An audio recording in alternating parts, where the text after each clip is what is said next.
नमस्कार, मी सौरभ कोरटकर. जेएम विशेषमध्ये आपल्या सगळ्यांचं स्वागत. उपमुख्यमंत्री एकनाथ शिंदे केंद्रीय गृहमंत्री अमित शहांची भेट घेण्यासाठी दिल्लीच्या दौऱ्यावर गेल्याची चर्चा आहे. कालपासून शिंदे दिल्लीत मुक्कामी आहेत. महायुतीत एकनाथ शिंदे अस्वस्थ असल्याची चर्चा आहे. तर दुसरीकडे उद्धव ठाकरे आणि फडणवीसांमध्ये वाढत चाललेली जवळीक हे सुद्धा त्यामागचं कारण असल्याचं बोललं जात आहे. तसंच संजय शिरसाट यांच्याकडे असलेल्या खात्याच्या बैठका राज्यमंत्र्यांनी घेतल्यामुळे देखील वाद झाला होता. पण आपण मुख्यमंत्र्यांच्या सांगण्यावरूनच बैठक घेतल्याचं राज्यमंत्र्यांनी ठणकावून सांगितलं होतं. त्यामुळे मंत्री महोदयांसोबतच शिवसेनेची देखील गोची झाली होती. तसंच काही बाबतीत आपल्याला डावललं जात असल्याची शिंदेंची भावना असल्याचंही सूत्रांनी सांगितलंय. या सर्व बाबींबद्दल भाजपच्या केंद्रीय नेतृत्वासोबत बोलण्यासाठी शिंदे दिल्लीत ठाण मांडून बसले आहेत. शिंदेंच्या दौऱ्यामुळे राज्यात मोठ्या राजकीय घडामोडी घडण्याचीही शक्यता वर्तवली जाते आहे.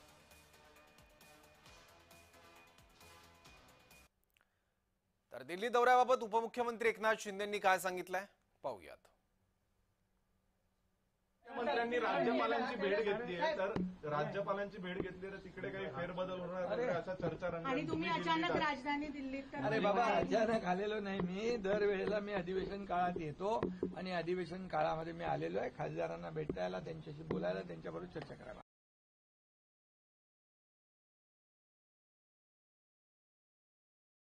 महाराष्ट्रातील विकासाला गती मिळणे गरजेचं आहे. तुम्ही या संदर्भात काही गाठीभेटी घेतल्यात का? नाही, मी तर आपल्या खासदारांशी चर्चा करून खासदारांनी देखील या बाबतीमध्ये त्या त्या विभागाशी, त्या त्या मंत्रालयाशी पाठपुरावा केला पाहिजे. ज्या ठिकाणी मला येण्याची आवश्यकता आहे, मुख्यमंत्री आमचे महोदय, मुख्यमंत्री महोदयांना बोलणं आवश्यक आहे, त्या त्या सर्व विषयांवर आज चर्चा झाली आहे. एकनाथ शिंदे अचानक दिल्लीत गेल्यानंतर राज्यात त्यांच्या नाराजीची चर्चा सुरू होते. आताही शिंदे बुधवारपासून दिल्लीत आहेत, पण यावेळेस त्यांच्या दिल्ली वारी मागे असलेल्या अनेक कारणांची चर्चा होते आहे. अर्थात ही कारणं सुद्धा तितकीच गंभीर आहे. याच कारणांचा वेध आपण घेऊयात. विधिमंडळाच्या अधिवेशनाला सुरुवात झाली आणि लगेच शिवसेनेचे एक एक मंत्री हे अडचणीमध्ये सापडायला लागले. कुणाचे व्हिडिओ तर कुणाची काही प्रकरणं बाहेर यायला लागली. यावरून विरोधकांनी थेट मंत्र्यांच्या राजीनाम्याचीच मागणी सुरू केली.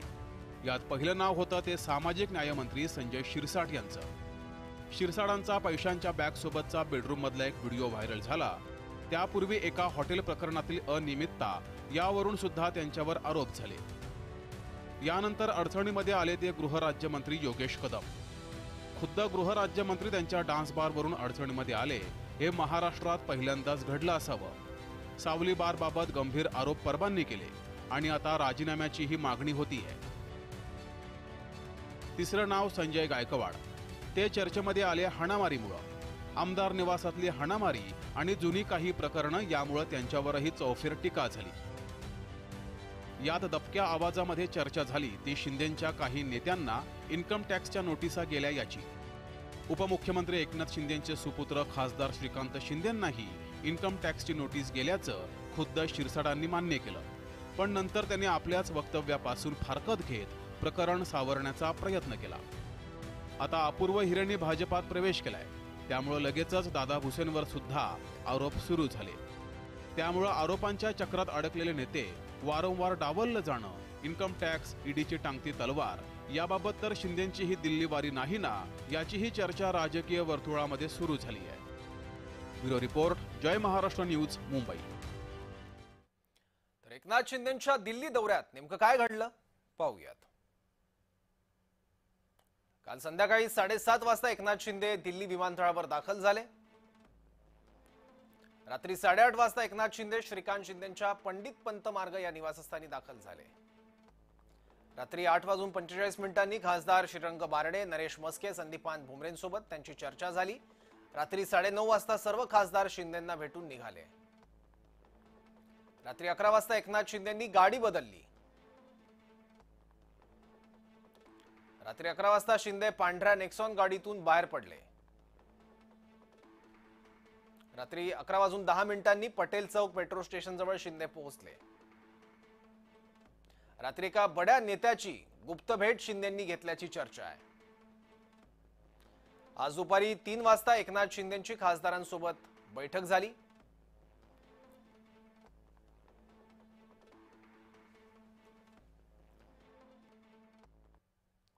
तर गेल्या काही दिवसांपासून एकनाथ शिंदेंच्या नाराजीची चर्चा आहे. तर कुठल्या मुद्द्यांवरून हा तणाव वाढलेला असू शकतो त्या मुद्द्यांचा एकदा आढावा घेऊयात. राज्यातील पालकमंत्री पदाचं भिजत घोंगडं, ज्यावरून महायुतीतच तुतुमयमय सुरू आहे. शिंदेंच्या मंत्र्यांसोबत भाजप राज्यमंत्र्यांचा वाद, संजय शिरसाट विरुद्ध माधुरी मिसाळ. महायुती सरकारमध्ये निधी मिळत नसल्याची चर्चा आहे. फडणवीसांची उद्धव ठाकरेंसोबत वाढती जवळीक. विधिमंडळात फडणवीसांनी ठाकरेंना गमतीने दिलेली ऑफर. निधीवरून अजित पवारांसोबत सतत उडणारे खटके. शिंदेंना शिवसेनेला डावललं जात असल्याची भावना. शिंदेंच्या काही मंत्र्यांच्या खात्यांना निधी मिळण्यात अडचण. मुंबई आणि इतर शहरांमधल्या महापालिका निवडणुकांबाबत भाजपची एकला चलोरीची सध्याची भूमिका. राजकीय प्रतिस्पर्धी असलेल्या रवींद्र चव्हाणांकडे भाजपचं प्रदेशाध्यक्षपद जाणं. एकनाथ शिंदेंच्या काळातील निर्णय आणि योजना या नव्या सरकारने बंद केल्याची चर्चा आहे. मंत्र्यांचे ओएसडी पीएस नियुक्तीबाबत फडणवीसांचा निर्णय देखील आता महत्त्वाचा असणार आहे. शिंदेंचा बालेकिल्ला ठाण्यात गणेश नाईकांचा जनता दरबार. भाजपकडून शह देण्याचा प्रयत्न केला जातो एकनाथ शिंदेंच्या बालेकिल्ल्यातच त्यांना.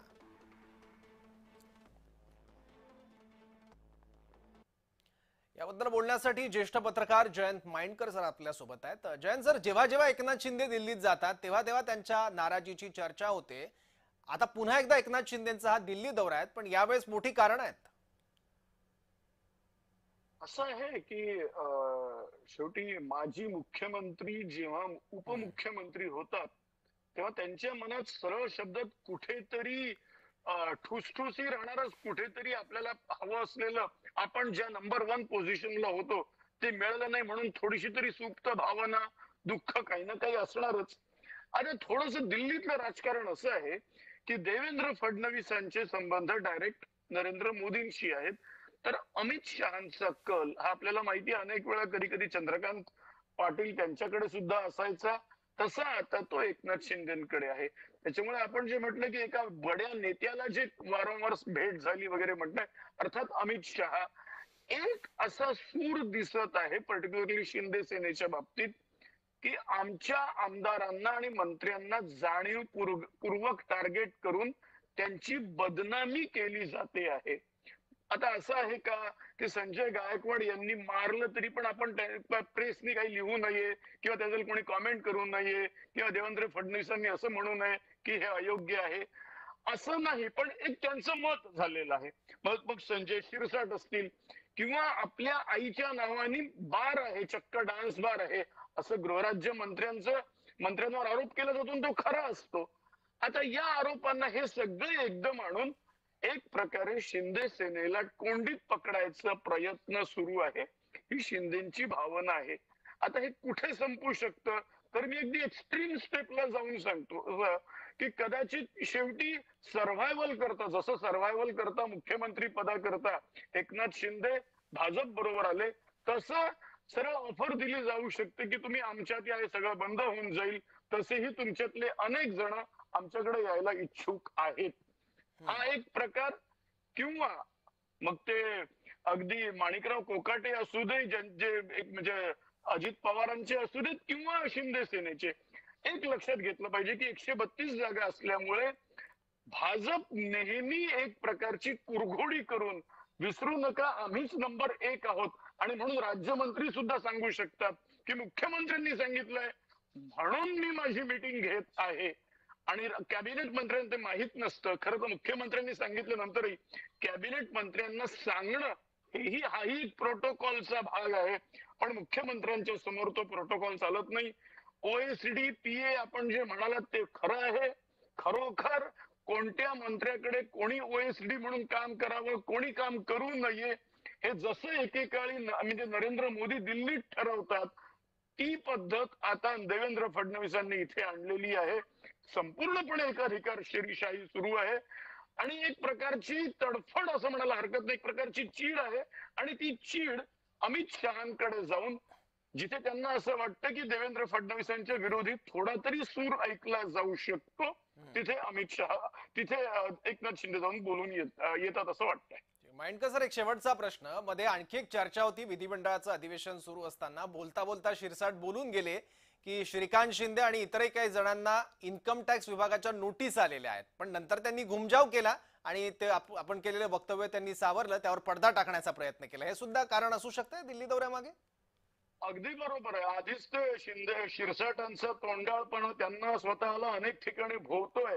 आता जेव्हा ते म्हणतायत की श्रीकांत शिंदेवर इन्कम टॅक्सची धाड पडली, तेव्हा काही ना काहीतरी असेल. म्हणजे आपल्याच भाषेत थोडा तरी धूर निघाला म्हणजे आग तर आहेच. बरं, इथे तो धूर चक्क त्यांच्या एका लेफ्टनंट कडनं निघालेला. त्याच्यामुळे हा सुद्धा एक मुद्दा आहे आणि हे सुद्धा सेटल करण्याकरता एकनाथ शिंदे गेले असण्याची शक्यता नाकारता येत नाही.